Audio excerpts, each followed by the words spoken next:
In the silence of the dawn, a childish voice arises, begging for help. What was supposed to be just another connection to the police become a rescue that redefines the destination of 2 lives forever. Before you know every detail of this intense story, subscribe now on the channel and leave your like. Prepare. The truth behind this simple emergency call will impact you in a way you never imagined. He spent a few minutes from midnight when Leo Marshall, a police officer in Cleveland, answered a call that would change everything in his life. He had been on duty for about 6 hours and would only leave his post when the first morning light stuck in the sky. Accustomed to the night shift, Leo dealt with hectic and unpredictable demands daily, having answered all kinds of call, but nothing resembled what he would hear in that connection he had just received. When the phone rang, he answered automatically, but the sentence on the other side made him be on immediate warning. "I need help, please," a childish, weak voice whispered. It was not possible to determine the age of who spoke, so Leo followed the protocol. "Good night, sir. How can I help?" "I'm very hungry. I can't take it anymore," the voice repeated. Leo wondered what he could do. Often the police received calls that did not compete directly to their work, but he tried to treat each situation with respect. "You called the emergency center. It would be better to look for social work in the morning, all right?" he advised, trying to maintain the formality. "It's just the hunger is very strong," the shy voice insisted. Suspecting that he could be a child, Leo asked who was talking. Then he heard that he was called Theo. Then he wondered if there was any adults around. The boy said he was alone, that his mother had left, and 3 days ago he didn't eat. "I don't know where she went. I only had a little water in the refrigerator, and even that ended. Now I drink tap water to fool the stomach, but I can't take it anymore." Leo's heart hit a rapid pace, quite different from what he used to feel when he answered a call. He understood that the function of supporting someone under those conditions was not directly police attribution, but at that time, the organs that could help the boy were closed. What to do then? Trying to win time, Leo continued to talk to Theo over the phone, trying to find out the boy's location. But he did not know street or neighborhood name, describing only one place with some trees. Walking houses and no tall buildings. That didn't help much. Insistent, the policeman wondered if Theo knew his own phone number or if there was anything noted on the device. The boy, however, said he was in a block, thanks to some coins he had found near the trailer where he lived. This information remembered the areas where there were trailers scattered around the city.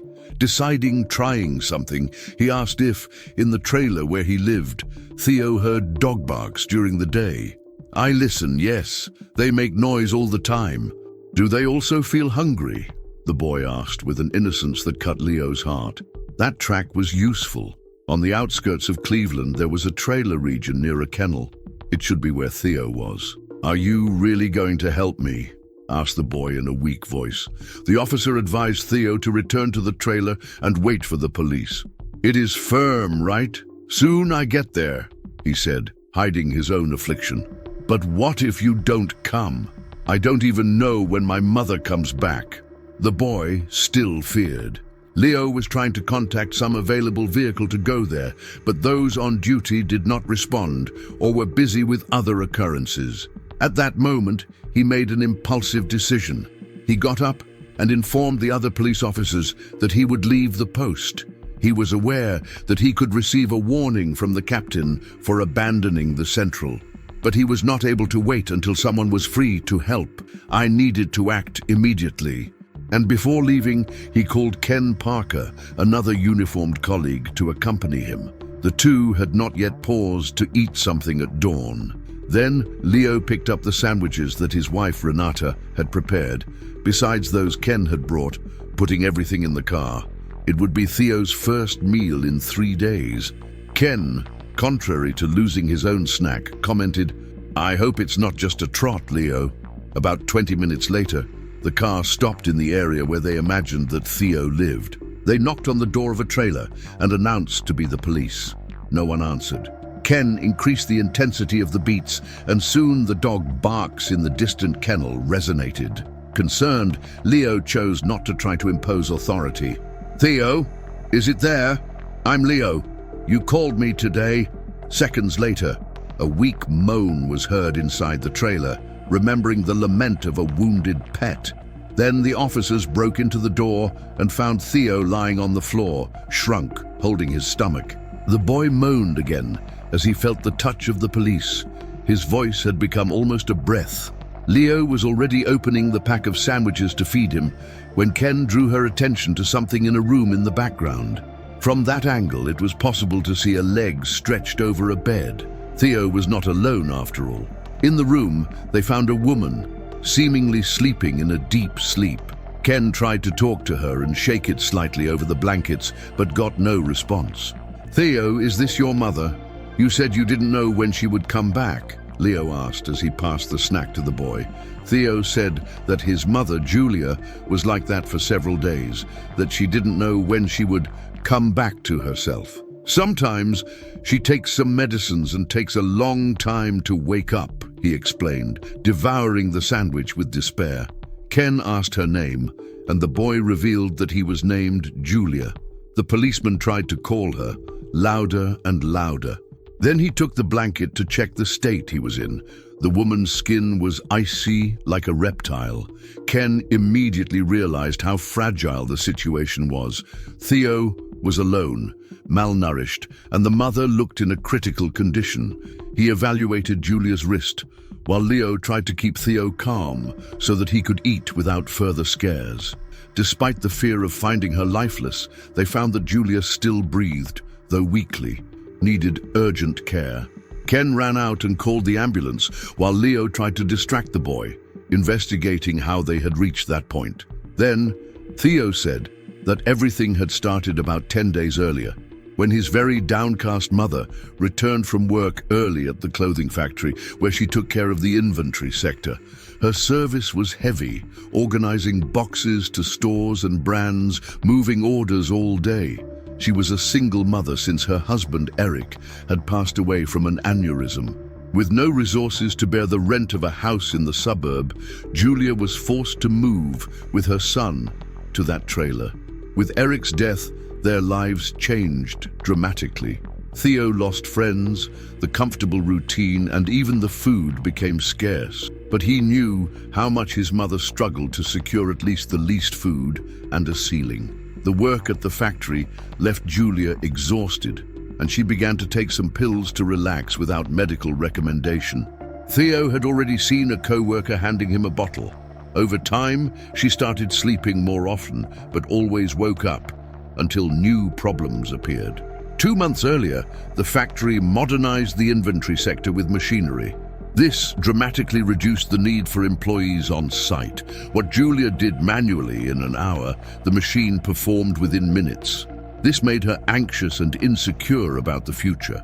Theo didn't understand much, but he realized his mother get home nervous and fearful. Finally, 10 days ago, she was fired because the machine had made her function obsolete.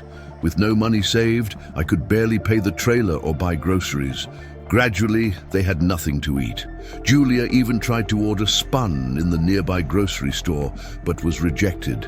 Desolate, he was sinking further into the medicines that made them sleep for hours, perhaps hoping to escape hunger. Meanwhile, Theo became weaker every day, without seeing his mother wake up to help him. The report was interrupted by the arrival of the paramedics, accompanied by Ken Parker. Only when they started removing Julia from bed, Theo noticed that something very serious happened because the mother did not move, nor reacted. He cried hard, desperate as they put it on the stretcher and took her to the ambulance. Leo moved, took the boy on his lap, promising that everything would look good and accompany him to the hospital. In the car, Theo was still shaken, but held Leo's hand, depositing in him all the confidence he had. In the emergency room, Julia was sent straight for emergency care. Theo also underwent examinations, being diagnosed with malnutrition and dehydration. He received serum and gradually recovered a little of his strength. Julia, however, had to remain hospitalized because the mixture of medicines and the lack of food worsened her condition. Upon discovering her mother's picture, Theo was even scarier. "And now, what will be me?" he asked with a shaky voice. Leo hugged him and explained that there would be social workers available to give him shelter until Julia improved. When he was about to leave, the boy held him by the waist and begged, "Don't leave me here, please. I don't want to go to an orphanage. Mom can't find me later." Leo, who had already disobeyed the rules by abandoning the duty, understood that he could not simply leave him there. He thought of taking him to his own home. His wife, Renata, would surely be surprised, but as they had no children, they might be able to welcome him for a few days. After talking to the social workers, Leo filled the necessary paperwork. Then he returned to Theo and said, "Do you come with me until your mother recovers combined?" The boy just waved a shy smile, firmly holding the policeman's hand. Before they went to Leo's house, they stopped at a diner to make a decent meal. As he watched the boy eat voraciously, the policeman wondered why he had never been a father. Perhaps it had the responsibilities, but at that moment, he realized that he would be able to take care of someone. Theo ate a very complete dish with carbohydrates and proteins. In the end, Leo still asked for a natural juice to ensure that he was well hydrated. With a little more mood, the boy began to talk, commenting on his father and how hard life had been. But despite this, he did his best not to give Julia any more. In the car, on his way to Leo's house, Theo confessed to being relieved to learn that his mother was receiving proper treatment. "Good thing you answered my call. Thanks." The policeman had his heart touched with those words. In years of profession, he had already received thanks, but that seemed special. When they arrived, Renata waited for Theo with a set of clean clothes and a tidy room. Early on, the next day, he was awakened by the fresh breakfast aroma. "Thank you, your policeman Leo," said the boy, awkward, sitting at the table. "You can call me just Leo. Now you're part of our family," replied the officer, serving a pancake for Theo. Renata took him to school and later Leo sought him. On the way back, they stopped at the hospital to see Julia. They were surprised to find her awake. Theo ran and hugged her hard, calling her name. Julia, though pale and debilitated, showed a much more alive countenance than before. "Mom, this one is Leo, the policeman who saved us," announced the boy. Upon being presented, Julia let the tears run down, thrilled and grateful. He spoke of the guilt he felt, how he was on the verge of completely giving up his life. "I looked at him and thought I couldn't leave like this, but I could no longer see. You saved us, Leo," she said, very thrilled. Concerned about what his life would be like from there, Julia had no forecast of discharge yet, but the policeman reassured her, saying he would take care of Theo for the time he was needed. "You created a sensational, smart and dedicated boy," he praised. In the following days, Renata took Theo to school while Leo sought him. The captain of the police station thought of giving Leo a formal warning, but upon hearing the details, he decided to do nothing, especially seeing how the policeman had effectively saved 2 lives. The colleagues even felt proud of him. After 2 weeks, Julia was discharged. Leo, Renata and Theo returned together to the trailer, where her mother intended to resume the reins of her life. Even pleased to help them, Leo felt a tightness in his chest as he said goodbye to the boy, but promised that it would not be a goodbye. From a suggestion from Renata, Julia got a job as a secretary, a much less stressful service than the previous one, and with a more worthy salary. Before long, she recovered her mood and no longer needed sleeping medicines. Her health has improved quickly, and she was able to ensure a more worthy life for herself and Theo. 6 months after that phone call in the middle of the night, Leo and Renata received unforgettable news. It would be parents. Upon learning that his wife was pregnant, Leo hugged her with tears in her eyes. He thought of Theo and silently thanked the boy for arousing in him the courage to face paternity.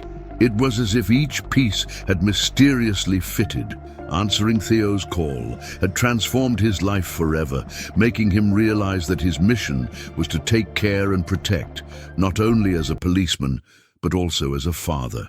If this story has touched you in any way, Leave your support and consider knowing other equally exciting reports.